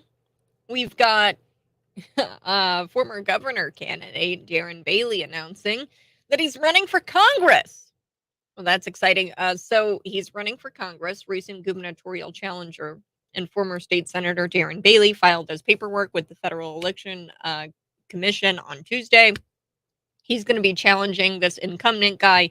I don't know much about him, Mike Bost, in the next year's Republican primary for the Illinois 12th congressional district. So that's pretty exciting. Good news. I do want to talk about The Sound of Freedom. I saw this in theaters. Probably the best movie I've seen in a very long time. At the end, when you go to theaters and you watch this, at the end, they have a special message and they talk about, hey, this is actually something that we want for this film, something like an Uncle Tom's Cabin, which was pivotal in starting the Civil War, ending slavery. I hope that people go and watch this and the awareness begins to be out there surrounding ending child trafficking. The United States is the number one consumer in child sex trafficking, which is really, really sad. So they are smashing expectations when it comes to ticket sales. Angels Productions, they're the same people who do the Chosen series for the Chosen. And look, Disney Indiana Jones came out and they failed. They failed epically. So over 1 million tickets have been sold. Plus, this guy setting off firework inside his house starts crying for his mommy when he realizes that setting off a firework inside your house is probably not a smart idea. Also, Bud Light. This is kind of a big deal. Bud Light, it's now like cheaper than water in some places. So that's how bad this company is doing. $20 billion in losses. Sales are down 50% from last year, giving beer away for free at this point just to unload the merchandise. That's where Bud Light is at. And they have gone woke. So they are going broker and broker and broker by the day. And the beer is now cheaper than water in some places. So water bottles like cost more than this beer. So we're going to be getting into all of that here on the Morning Buzz. Pre-sales for Angel Studios' Sound of Freedom have skyrocketed over $10 million ahead of the July 4th opening. 2,600 locations. I saw it. It was a fantastic film. I couldn't believe it. I mean, our jaws were dropped. And what was amazing about this was that it was based off of a true story. So there's these two kids. They get enticed by this celebrity to go and try to be famous, an actor or actress, and these two children, they wind up being abducted. And there's this guy. He is playing the role of Tim Ballard. That's the character, right? Tim Ballard, and he's played by Jim Caviezel. And this is based on a true story, and he rescues abducted children around the world. Now, Tim Ballard, he is a part of the Homeland Security Department, and he gets frustrated with the United States because the United States doesn't offer any kind of help in his rescuing efforts of these abducted children. Now, there's a boy who he saves, and then the boy has a sister, and then he has to go to Colombia in the jungle where all of these drug cartels are. And what's also interesting about this film is that the film was actually shot in Colombia, and a mile from where this raid happens, actually happened, where Ballard, he founded this Operation Underground Railroad in 2013, and he conducted sting operations like on these sex islands, and he just rescues kids across the globe, and he's donated funds and technology to law enforcement agencies to try to combat child sex trafficking.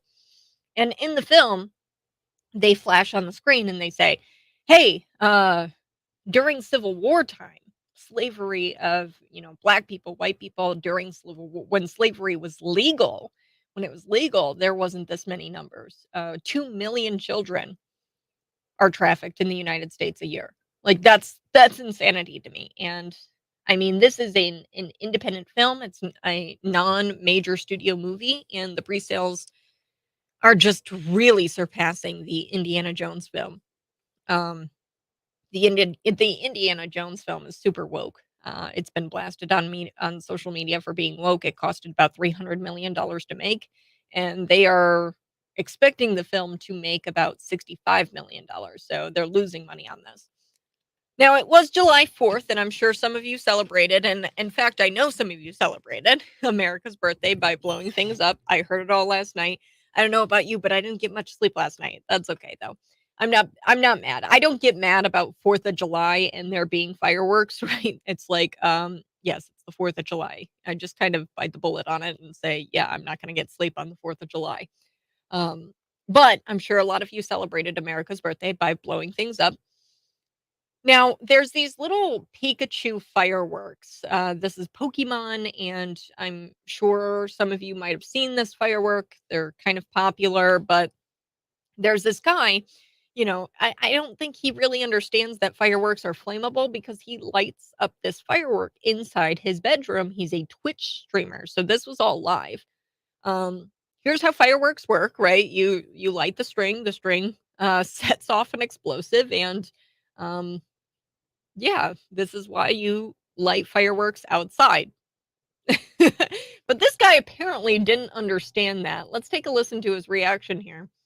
He lights this firework inside. This guy has tattoos. I don't know if he was on drugs or what, but guy is clearly not all there.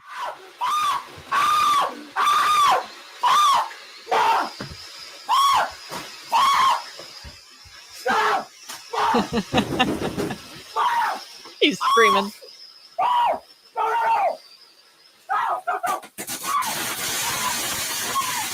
So the firework goes off in his room and he starts crying for his mom. His mom is not amused at all. So she comes in, starts yelling at him. And look, the mom says, you need to turn off that live stream. This is the danger, folks, of trying to be famous. It's like, what's wrong with you? Why in the world would you live stream yourself lighting a firework off inside of your house? The firefighter, like, imagine being the firefighter that came out to the scene here. I would have been so peeved off if I was a firefighter. I would have been like, "Are you kidding me right now?" Ugh. So, I don't know if he doesn't know this, but if you wanted to vlog yourself or, videotape yourself shooting off a firework, you can do that outside. They have these tripods. You can put your phone up there. Maybe invest in some mobile equipment instead of setting your bedroom on fire. I don't know if he's gonna continue to be allowed to, live stream. His mom might take his internet away from him. Guy's like 20, right? He's got full tattoos on his arms. You gotta be kidding me. I mean, what? Supreme Court once again decided on the right side of history here, folks, and, they did right by the middle class, the Supreme Court did. So Joe Biden's unconstitutional student loan bailout, there was a ruling. It was 6-3. Thank you so much to Donald Trump for our Supreme Court. Again, you got to thank Donald for this. The secretary, this is what Justice Roberts wrote for the majority in the Supreme Court decision here. He said that the secretary asserts that the HEROES Act grants him the authority to cancel $430 billion of student loan principal. It does not. So they tried to say the HEROES Act gave him this authority. It doesn't. It's unconstitutional. And then the Chief Justice Roberts, he says this: we hold today that the act allows the secretary to waive or modify. You can waive or modify the existing statutory or regulatory provisions here applicable to the financial assistance programs under the Education Act, not to rewrite the statute from the ground up. That's what Joe Biden was trying to do. He knew it was illegal. But it doesn't matter because the plan here for Joe Biden was to push it through anyway, get his supporters hooked on this idea of free money. And then he is going to do these anti-democratic attacks on an institution, on this institution's legitimacy. And he's going to get people all riled up and get them angry and try to say that the court took away their money.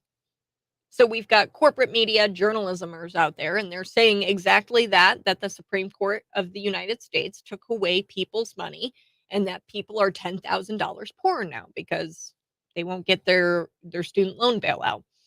That's what this journalist said, quote, lots of very bad things this 6-3 majority has done, Dobbs being the worst, but deciding you are now $10,000 poorer than you were yesterday is a hell of a thing, end quote. So this is a blue check journalismers, and it's like, are you kidding me with this? Before we get into all of the leftist meltdowns and the cable news misinformation here, let's talk about a few things you need to remember about Biden's bailout, student loan bailout, and it's now failed. The working class would have gotten screwed. Okay, Democrats, they continue this little trend of becoming a regional party for coastal elitists. That's their part. Their party are elitists. They live on the coast, these East Coast or West Coast elitists, and they don't care about the struggling working class Americans. You and I, who didn't take out unaffordable loans for degrees in fields in which we knew that we weren't going to be able to pay back our loans if we got a job in that field. So I'm sorry, your gender studies degree doesn't exactly pay off your student loan debt there, Becky or whatever, right? Like, sorry, dear. It's just, you're not going to be able to pay back your student loan debt if you get a degree in gender studies. I don't know who told you that, but also this, it's not only bad for the working class, and the working class would have gotten screwed because we would have been stuck with the bill via our taxpayer dollars, but the student loan debt here, folks, is held by people with master degrees or higher. So 56 or close to 60% of student loan debt is currently held by people with master's degrees. So these are people who made the decision to not just get a degree, but to go beyond that and to go even higher with their education. And you know, the people most vocal about this, Congresswomen, Ilhan Omar, Rashida Tlaib, Representative AOC, they all make close to $200,000 a year, and they say that they can't pay off their student loans. Okay, so they want you to pay for Congresswoman Ilhan Omar, even though she makes $200,000 a year, to pay off her student loan debt. The Joe Biden White House aides, in total, senior staffers, they have a combined total of $4.7 million in student loan debt. So per this Bloomberg report, we have 30 senior White House staffers having loan balances that total out to $4.7 million. One legislative aide in the White House actually owes anywhere between $500,000 and $1 million. This includes who has student loan debt? Kieran Jean-Pierre. Barat, there's this guy, his name's Barat, and he's the deputy director of the National Economic Council. And his whole job is to advise Joe Biden on the economy. I don't know if you've got student loan debt there, Barat, and you don't know how to pay it off, or you don't want to pay it off. I don't know if I really want you advising the president of the United States on economic issues. So thus, this was a very successful Supreme Court decision, the striking down of the student loan debt forgiveness. The next 16 months of politics, it's going to be so much fun. I'm very excited. If you're watching right now, go ahead, smash the like button. We're going to be back here. We've got an update with your weather here. I think we're going to see some severe thunderstorms about 4 or 5 o'clock tonight. When we come back, we're going to be talking about these White House officials. They are definitely not their stories aren't straight here. So there was cocaine found actually at the White House. Somebody was partying it up for the 4th of July, I guess, at the White House. Now, the Biden Secret Service says that the cocaine was found in the West Wing of the White House, but that contradicts the earlier reports. Who was at the White House earlier this week? It was Hunter Biden. So whose cocaine is it, do you think?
Well, this is embarrassing.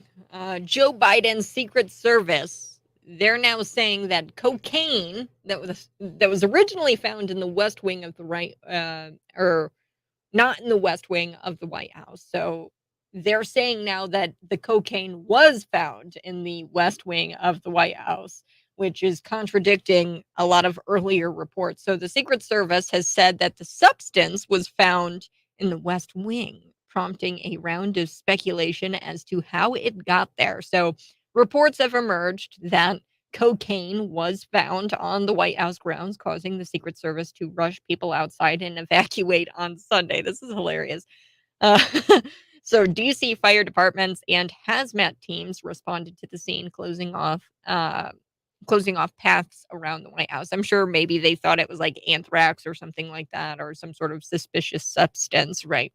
And then they eventually found out that this was, in fact, cocaine. But the U.S. Secret Service has been investigating this suspicious substance, and it prompted a brief evacuation on Sunday evening. They found that it was cocaine. So Hunter Biden was at the White House only 2 days prior to the discovery. So whose coke was it? Hunter Biden. Oh, sorry, I got some sniffles going on this morning. But he was taking a trip with his dad, the president, to Camp David, who has a long history of drug use and abuse. Hunter Biden, right? And one of my favorite things on the Hunter Biden laptop is this video of Hunter, and he's talking with the widow of his brother, i.e., his lover. So the widow of his brother is also his lover, and they're talking on the laptop together, via like Zoom or something like that. They're FaceTiming each other, and they're talking about his rehab. So the rehab he's supposed to be undergoing for uh, cocaine and crack, smoking crack. So they're talking about the rehab, and then he gets all mad because she calls him at 9 a.m. in the morning, and he's like, "How could you call me at 9 a.m. in the morning to talk about this rehab program?" And she goes, "I just want to know how it's going, the rehab program." And he goes, "Well, I'm not going to tell you how the rehab program is going because you're going to use it against me." So crack cocaine making Hunter Biden very paranoid. But somebody was using cocaine at the White House. There was a small bag of cocaine found in the White House library, and it just happened to be in the same room where Hunter Biden used his laptop. Immediately following the evacuation, the Secret Service assumed it belonged to Hunter. So the White House attempted to discredit the reports from the hazmat team that the unknown substance was cocaine. The Secret Service did not collect fingerprints from the bag, as they knew Hunter Biden had left it behind. So we all know that it was probably Hunter Biden's coke, but of course the White House is trying to play this weird, wacky game of Clue. I mean, it feels like a game of Clue, trying to figure out whose cocaine this was when it's so clearly it's probably Hunter's. Okay. Uh, Speculation on social media, with many noting that Hunter is the notorious drug addict, and he was at the White House that day, a couple of days before it was found.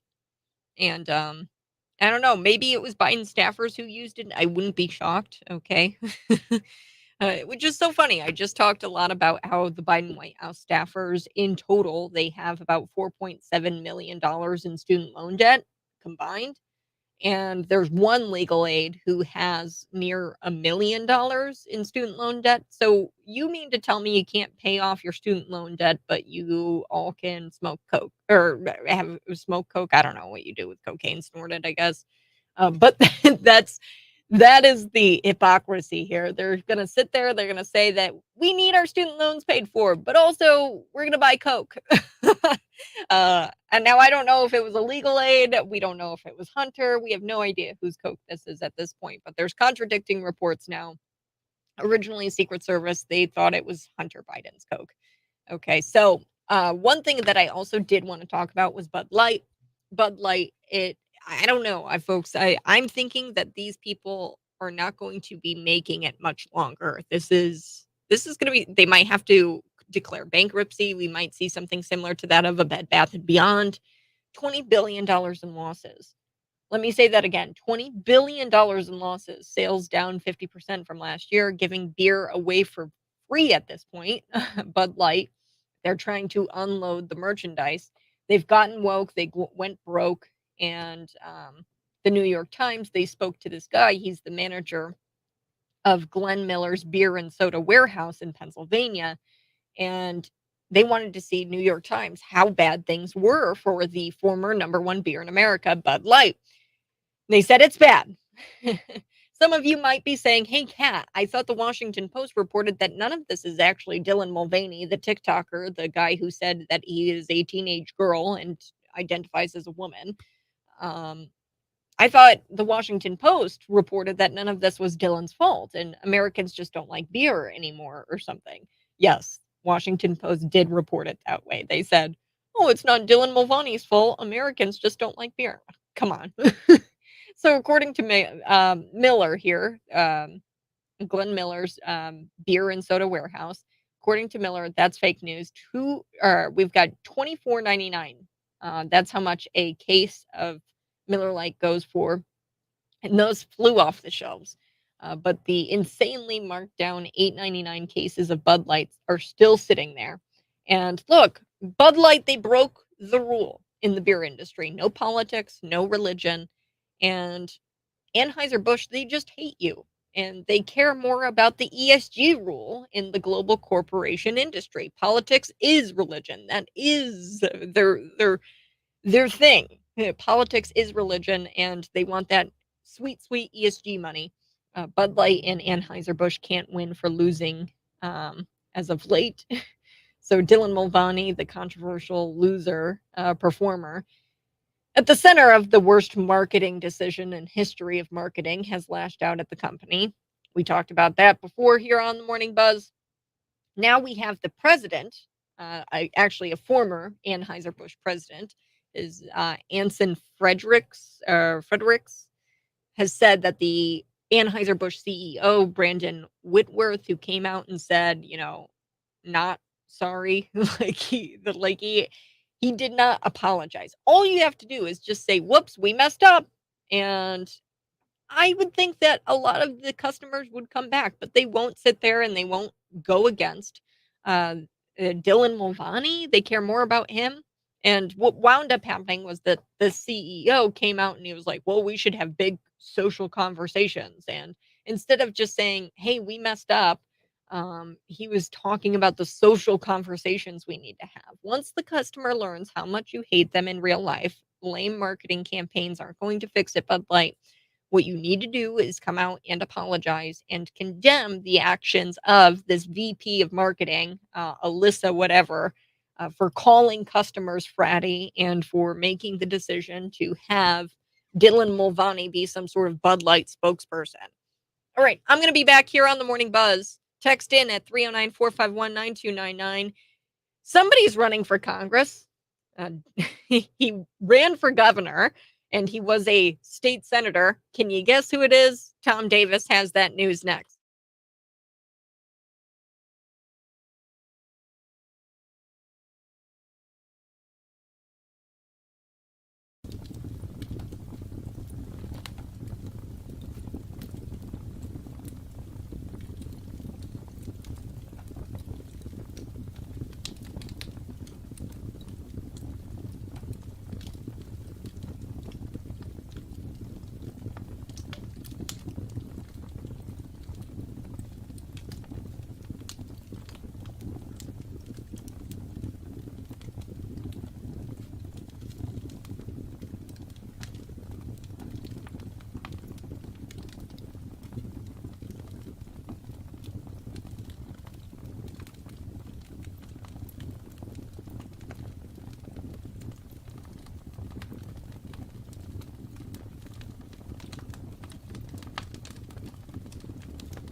So Disney's last 8 films have lost $900 million.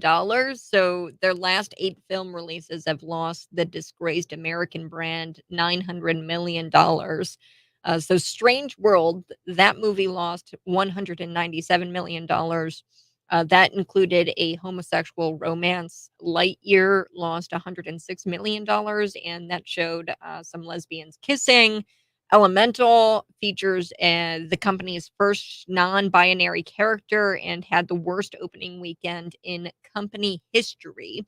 Now Disney is looking to cut $5.5 billion in expenses worldwide and is even firing talent at the subsidiary ESPN.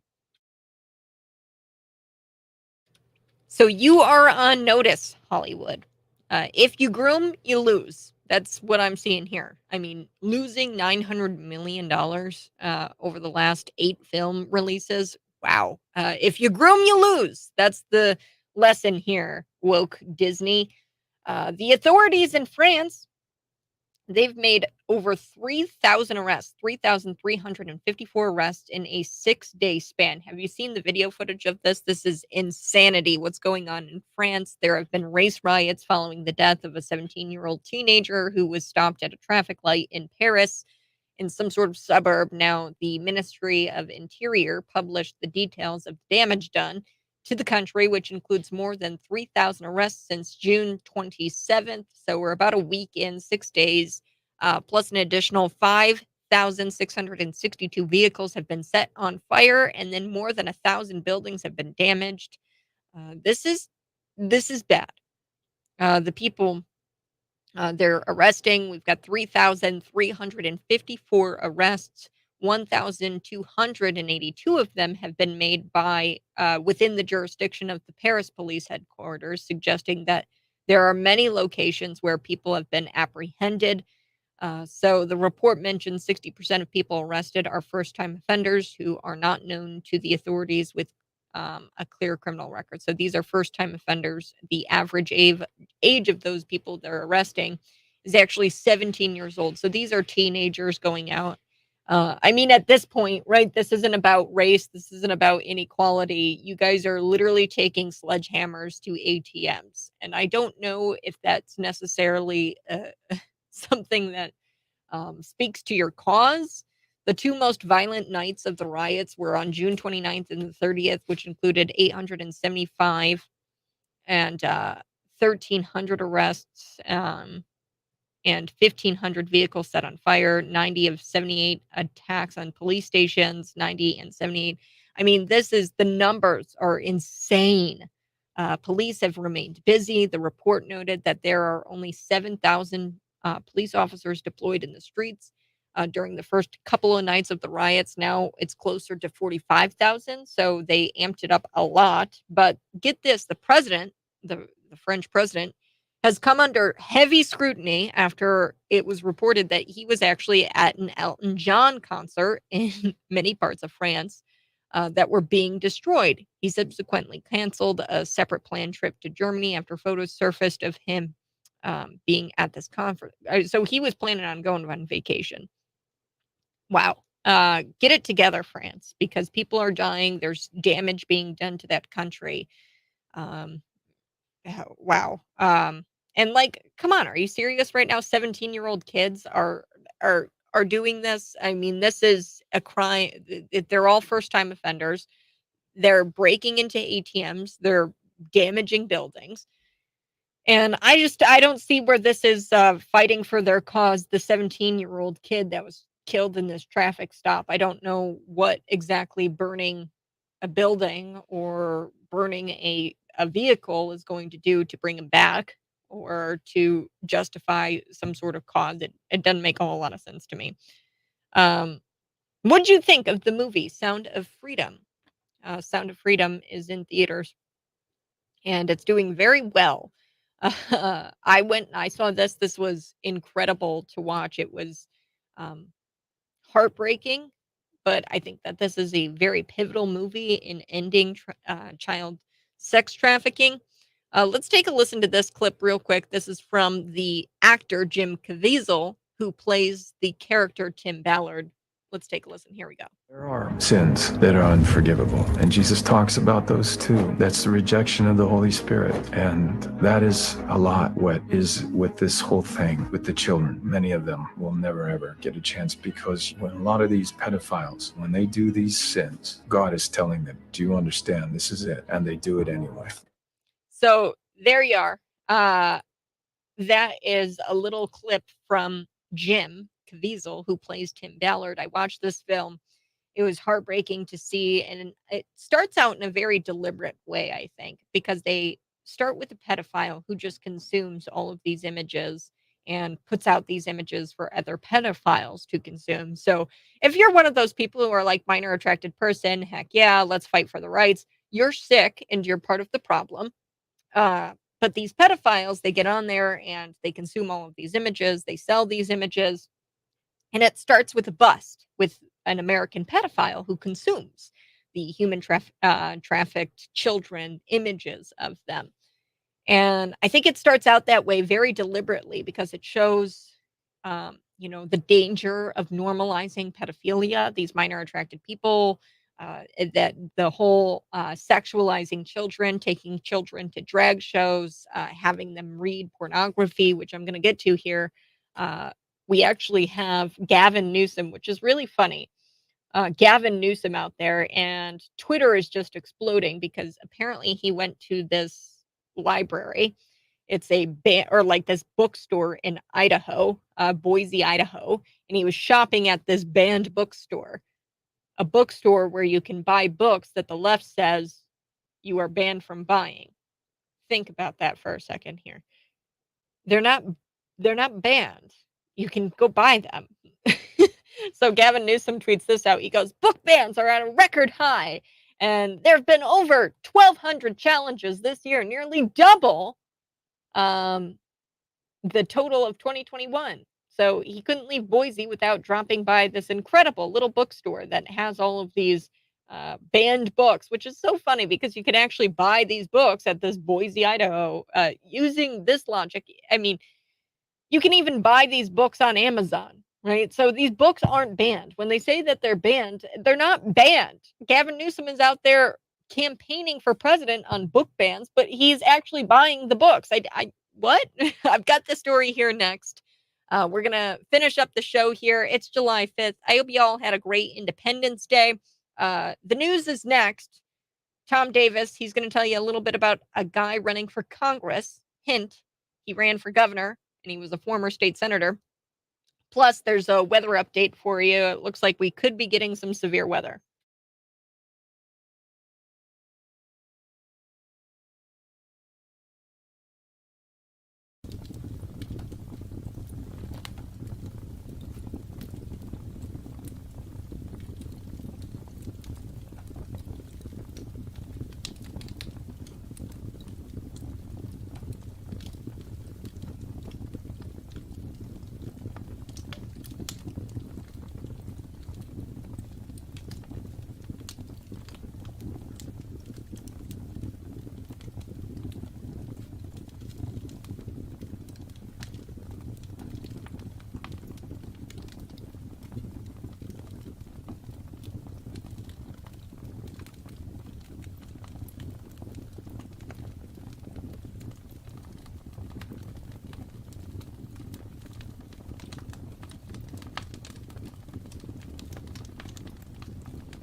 Good morning. Thanks so much for tuning in. I so do appreciate it. You can see me live here in the studio on Facebook and on YouTube. We always stream also to Twitter, Rumble. We're there. Be sure to like and follow us on social media. Now, before we took the break, I was telling you a little bit about Gavin Newsom. Aw, gaslighter in chief. I'm sure he's just waiting for the moment when Joe Biden says, well, due to medical reasons, I am pulling out of this race. So, wow, look at all these banned books that you can buy in broad daylight in a store with no interference whatsoever. So, Gavin Newsom, he visits this banned bookstore. So apparently they sell a bunch of banned books, books including Flamer, genderqueer. Look, this is pornography. This is your reminder that when they accuse us of banning books, they're referring to pornographic books, which are offered to kids in schools across the country. This book is gay. Let's talk about it. Flamer, genderqueer, all of these books, right? Governor Ron DeSantis has said, no, you're not teaching that to children. You're not showing them pornography. But Governor Gavin Newsom, he's in there and he's campaigning on this whole banned book idea in Idaho. And what's so funny about this is that you can actually go in and buy these books in broad daylight at the store. I would love to see the internal polling here that shows Democrats that this is a winning issue for them. Um, I wonder if this is like an issue for Democrats, like the book banning thing. Apparently, like this is a big thing for Democrats. They think that book bans are like the biggest thing facing the nation right now. This is not a book ban. Okay, that Ron DeSantis, he opposed Florida libraries carrying school libraries for children carrying these books that talk about nasty things that I can't even say on the radio. Okay. Like, where's the independent fact checkers on this one? Because you can buy all of these books that they say are banned on Amazon. Okay. So if you can shop for these banned books on Amazon and buy them, genderqueer, then it's not banned. Okay. So I don't know where they get away with this, but they continue to say that these books are banned. They're not banned. You can get them on Amazon and you can apparently get them at this little bookstore that Gavin Newsom stopped at. We've got Joe Biden campaigning for president on Bidenomics, whatever the hell that means. And Gavin Newsom is out there campaigning for president on book bans. Now, he hasn't announced he's ready for running for president, but I'm sure he's just waiting for the countdown here. He's counting down the days until Joe Biden comes out and says the words, due to health reasons.